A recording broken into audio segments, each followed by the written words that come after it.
Avec 6 ans d'expérience, quel est le conseil que tu donneras à une personne qui aimerait se lancer dans l'entrepreneuriat? Un seul conseil, un seul. Ouais, le mental. Je dirais à la personne d'avoir le mental et de ne surtout pas se décourager. Avec le mental, on peut tout surmonter dans le business. Je pense que c'est la première qualité à avoir. Le mental, c'est tout pour un début.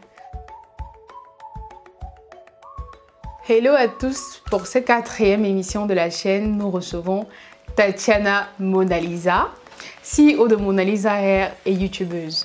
Je suis Audrey Santi et je vous souhaite la bienvenue sur Audrey Side. Coucou Mona Lisa. Coucou, hello Audrey. Comment tu vas? Je vais très bien et toi? Ça va. Alors présente-toi un peu plus. Moi c'est Tatiana Matan, alias Mona Lisa. Je suis camerounaise, étudiante dans la ville de Berlin. Je suis confectionneuse de perruques. Comment est-ce que tu commences la confection de perruques? Bon, je dirais au départ, c'était personnel, c'était pour moi-même. J'avais vraiment pas l'idée de confectionner pour des gens, c'était personnel parce qu'il y avait ce manque-là, ce manque de coiffeuses. Ou même quand tu avais des coiffeuses, ça coûtait tellement cher. Et moi, je suis arrivée ici, j'étais vraiment perdue. Je me suis assise sur YouTube un jour parce que je regardais les filles dans les autres pays. En France, où il y a beaucoup de noirs en fait, France, Belgique. Il y avait beaucoup de filles toujours bien coiffées, toujours bien maquillées. Bref, disons le maquillage, disons la coiffure, toujours bien coiffées. Mais je me dis, moi je regarde ici, je vois les gens sont, je vais dire, les coiffures ne sont pas au top et tout. Je me suis dit, mais pourquoi en fait? J'ai donc regardé, c'est là que je me rends compte que non.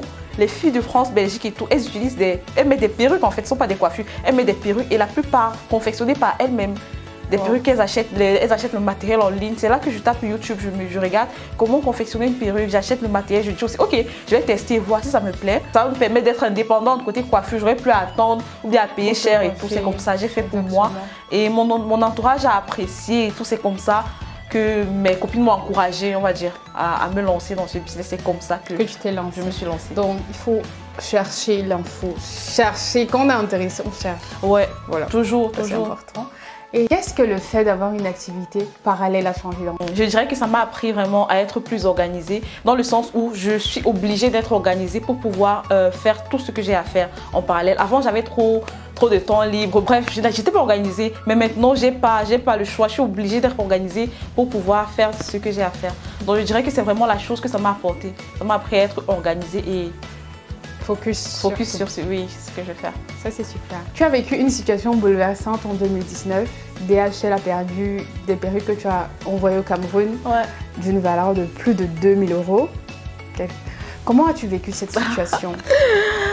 Franchement, au départ, sous le coup, c'était vraiment un choc pour moi en fait. C'était terrible parce que 2000 €, c'était près de entre 2000 et 3000 €, je ne peux plus estimer. Mais pour moi, à ce moment-là, c'était vraiment... ça représentait 10 000, 100 000 € en fait. C'était le fruit de mes épargnes pendant des mois, ou bien presque une année même. Sous le coup, ça m'a vraiment choquée et tout. Mais faut dire que je suis vite passée au-dessus. J'ai vite oublié. J'ai repris le travail et franchement, c'est vite passé. Mais sur le coup, c'était tellement difficile.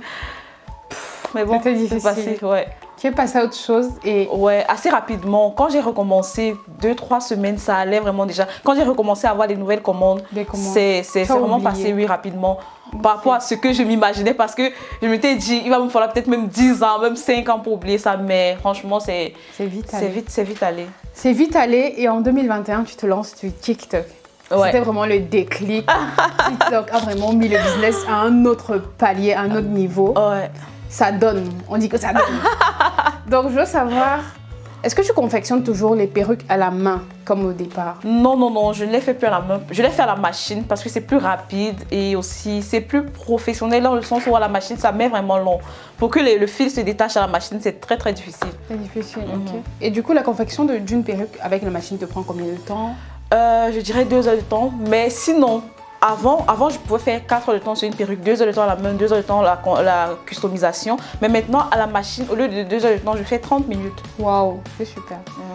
Alors, c'est vrai qu'aujourd'hui, tu as une perruque courte.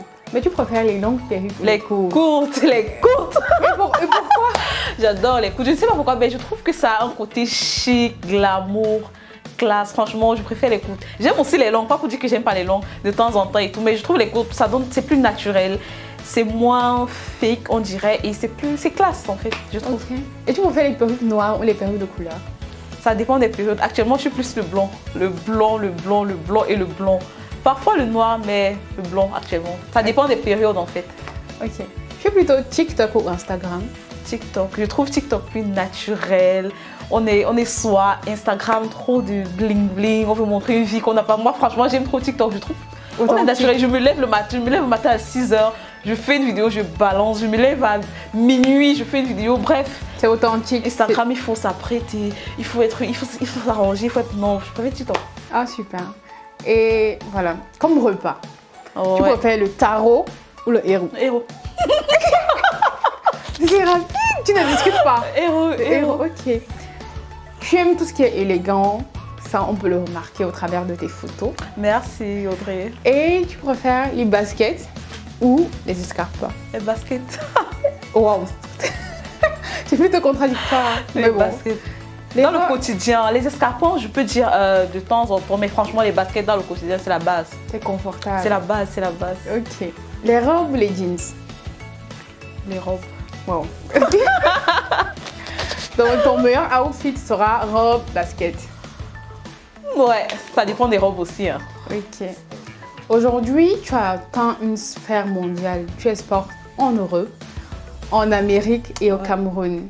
Quels sont les projets à venir?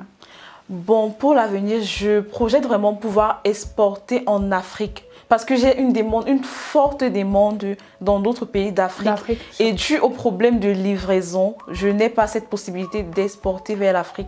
Okay. Ce qui me pose actuellement un problème. Dans le futur, j'ai vraiment envie de pouvoir exploiter cette piste-là et exporter dans ces pays-là. Sur tout le continent. Ouais, parce que je veux vraiment faire une sorte de salon de coiffure online en fait. Pas juste la vente des perruques, parce que la vente des perruques c'est vague. On vend les perruques déjà partout. Mais moi ce que je fais c'est vraiment dans la personnalisation.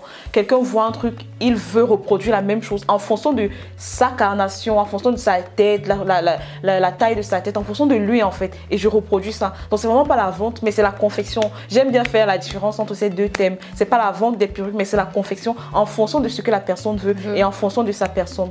Pouvoir exporter ça dans plusieurs autres pays en Afrique. Super. Et aussi former. Parce que la demande est élevée et il n'y a pas vraiment de personnes qui maîtrisent la chose. Donc si je peux aider dans ce sens-là où je forme certaines personnes, ce sera vraiment tout. Je vais te poser une dernière question. Oui. Avec 6 ans d'expérience, quel est le conseil que tu donneras à une personne qui aimerait se lancer dans l'entrepreneuriat? Un seul conseil, un seul. Ouais, le mental. Je dirais à la personne d'avoir le mental et de ne surtout pas se décourager. Avec le mental, on peut tout surmonter dans le business. Je pense que c'est la première qualité à avoir. Le mental, c'est tout pour un début. Et moi, je dirais à cette personne de regarder tes vidéos sur YouTube, de te suivre pour avoir tous les détails. Surtout pour ceux et celles qui aimeraient bien se lancer dans la confection de perruques, dans la vente de perruques et tout. Et même dans l'entrepreneuriat aussi. En général, parce que vraiment, tu offres beaucoup de contenu par rapport sur TikTok, sur Instagram, sur YouTube et sur Facebook également. Ouais, sur Facebook parce que Facebook, ça part vraiment vite. Ouais, Facebook. Un de nos sponsors nommé Crack Bonnet a un cadeau pour toi. Donc, ça c'est un cadeau de la part de la CEO. Qui elle-même aborde un des bonnets de sa collection. C'est super. Merci. Avec plaisir. Ok. Le packaging, très bien fait. Très beau, franchement. J'adore. Waouh. Crack bonnet sur la carte, c'est très beau. Avec une carte message. Crack bonnet, Reside, Queen Mona Lisa. Merci d'avoir été avec nous aujourd'hui. Secure de Chrome. Waouh, merci beaucoup, c'est trop gentil. Je regarde le bonnet. Oh, la couleur est magnifique. Oh là là, merci beaucoup Crack Bonnet, merci Dreyside. Franchement, j'adore. Merci. Du coup, je te remercie d'être venue. C'est moi qui te remercie, Audrey. Merci. Et on va demander aux uns et aux autres de s'abonner sur Dreyside. Voilà, on met tous les liens en barre de description. Et merci. De rien.